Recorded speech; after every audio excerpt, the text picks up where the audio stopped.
कई बड़े अस्पताल और कई बड़े जो शहर हैं वो इस वक्त ऑक्सीजन की किल्लत से जूझ रहे हैं और दिल्ली उसमें शायद सबसे ज़्यादा प्रभावित है। कुछ अस्पताल आज भी ऑक्सीजन की कमी से जूझ रहे हैं। मॉडल टाउन के पेंटामेड अस्पताल उन्हीं में से एक है जहां पर ऑक्सीजन का संकट लगातार बना हुआ है। हालात ये हैं कि मरीजों के परिजन खुद सिलेंडर का इंतजाम करने को मजबूर हैं। हमारी संवाददाता सुकीर्ति द्विवेदी की ये रिपोर्ट।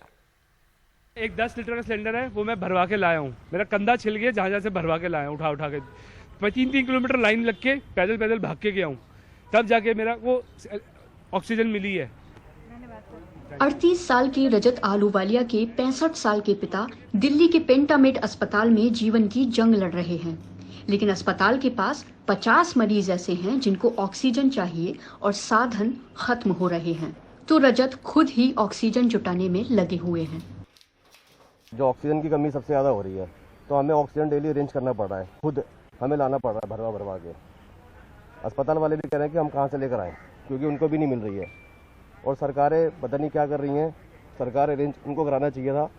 आज भाई 3 दिन से आईसीयू के अंदर है, इनकी बहुत ज़्यादा हालत ख़राब है। Almost more than 50 patient. हमारे यहाँ 50 मरीज ऐसे हैं जिनको ऑक्सीजन चाहिए और अगर अगले 45 मिनट में ऑक्सीजन नहीं मिली तो मैं उनकी जान नहीं बचा सकूंगा। बहुत ज्यादा क्रिटिकल हो जाएगी, will not be able to save them.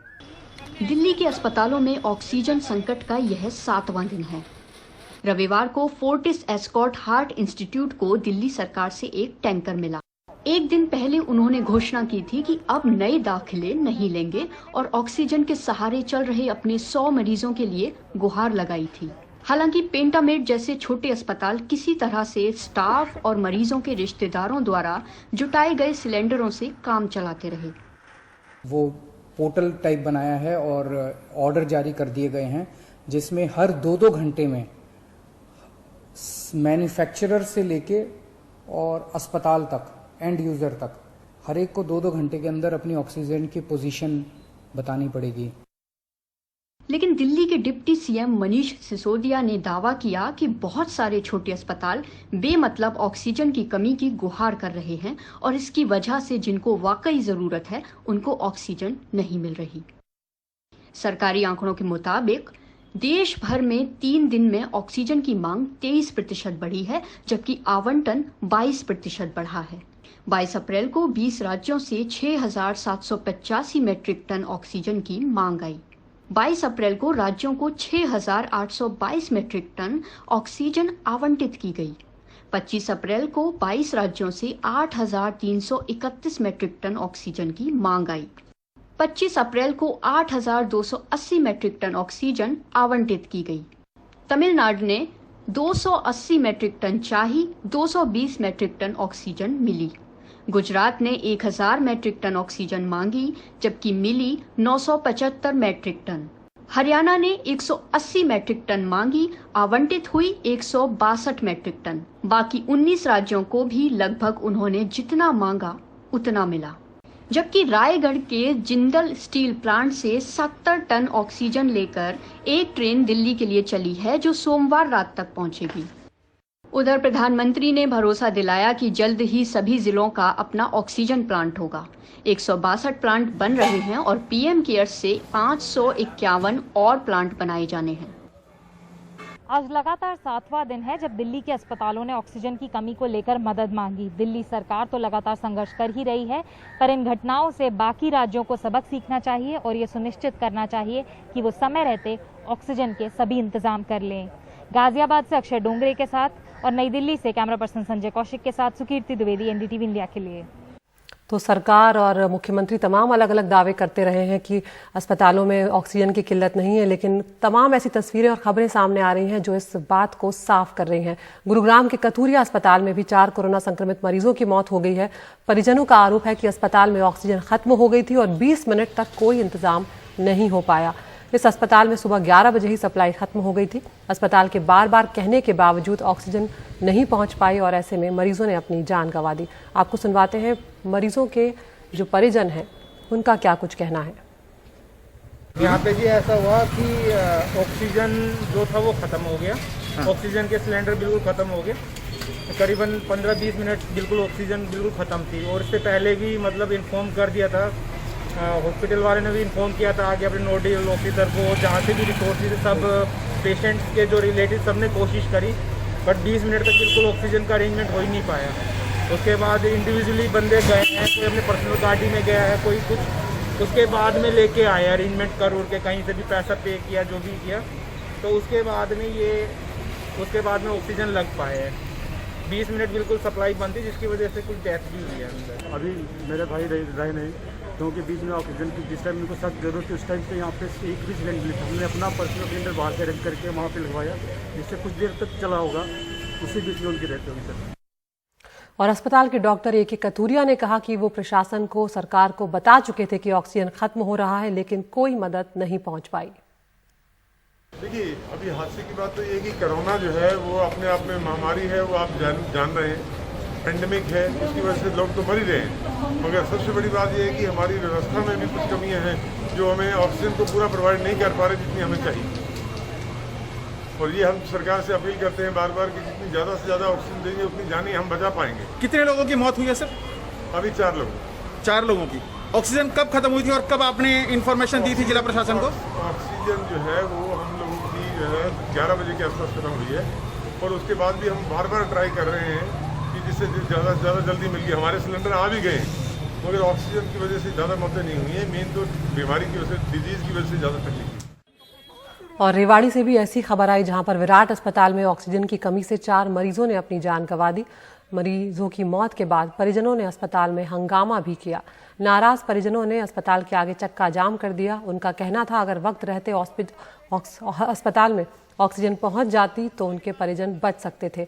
यहां पर भर्ती 100 से ज्यादा मरीजों में से कुछ की हालत लगातार गंभीर बनी हुई है। उनसे बात तो जिनकी क्षति हो गई वो कैसे लाएंगे अपने माँ बाप को? ठीक बात है, लेकिन मेरे मामा जी तो चले गए।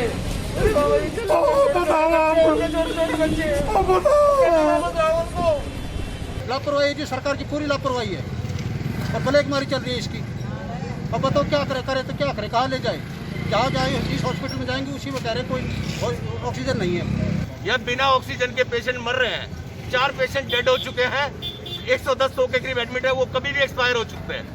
आधे घंटे का बैकअप हमें दिया जाता है, फिर रोक दिया जाता है। और उत्तर प्रदेश में भी कोरोना ने तमाम बड़े शहरों को अपनी चपेट में लिया हुआ है। अस्पतालों में ऑक्सीजन की किल्लत है और मरीज रोज अपनी जान गंवा रहे हैं ऑक्सीजन की कमी के चलते। लेकिन मुख्यमंत्री योगी आदित्यनाथ ने कहा है कि सूबे में ऑक्सीजन, दवा और बेड की कोई कमी नहीं है। उन्होंने यहां तक कहा कि अगर इस तरह की कोई अफवाह फैलाता है तो उसकी संपत्ति जब्त कर ली जाए।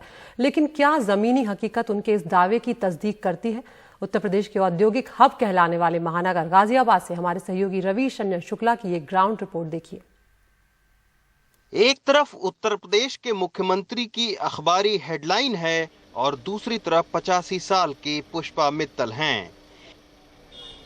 एक तरफ मुख्यमंत्री के दावे हैं तो दूसरी तरफ उत्तर प्रदेश के महानगर गाजियाबाद की सड़कों पर मरीज हैं। 65 साल के सिद्दीकी अहमद अपने जवान बेटे को ऑक्सीजन दिलाने गुरुद्वारा पहुंचे हैं। बेटा 4 दिनों से बेहोशी की हालत में है। अब गुरुद्वारे में किसी तरह ऑक्सीजन मिली है। बीते 3 दिन से गुरुद्वारे में ऑक्सीजन के लिए मरीजों का तांता लगा है। मेरा बच्चा गैस के चक्कर में, गैस की कमी से कहीं भी गैस नहीं मिल रही है और 4 दिन से ये बेहोश है मेरा बच्चा। सरकार को चाहिए कि कालाबाजारी वालों को गोली से मार दे। उत्तर प्रदेश के मुख्यमंत्री की कही बातों वाली इस हेडलाइन को आप फिर देखें। अब आपको लेकर चलते हैं गाजियाबाद के एक बड़े नर्सिंग होम में। नर्सिंग होम के मालिक ये डॉक्टर मुकेश अग्रवाल हैं। फोन पर अधिकारियों से ये लगातार ऑक्सीजन और दवा की मांग कर रहे हैं, लेकिन इनकी इस मांग को सुनने वाला कोई नहीं है। यहाँ तक कि अस्पताल को हैंडओवर करने की चिट्ठी तक प्रशासन को लिख चुके हैं। ऑक्सीजन सप्लाई वैसे ही है, आधे घंटे का 1 घंटे का बैकअप है। आ रही हैं एम्बुलेंस जो हैं वो पेशेंट के बजाय ऑक्सीजन सिलेंडर ढो रही हैं। अब हॉस्पिटल में आ नहीं रहा, मरीजों को डायरेक्ट प्रशासन बांट रहा है, काला बाजारी बढ़ रही है। कोरोना संक्रमण काल में सरकार की लापरवाहियों की एक लंबी फहरिस्त है। ये गाजियाबाद के सरकारी अस्पताल का ऑक्सीजन प्लांट है।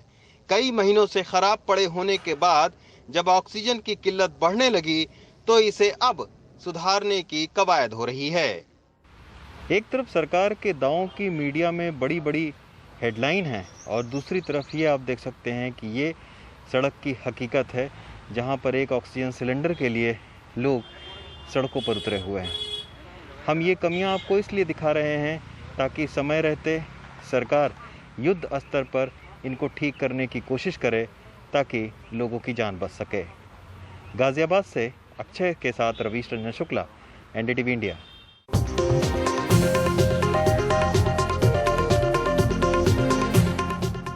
और गुड मॉर्निंग इंडिया में अब वक्त हो गया है टॉप न्यूज का।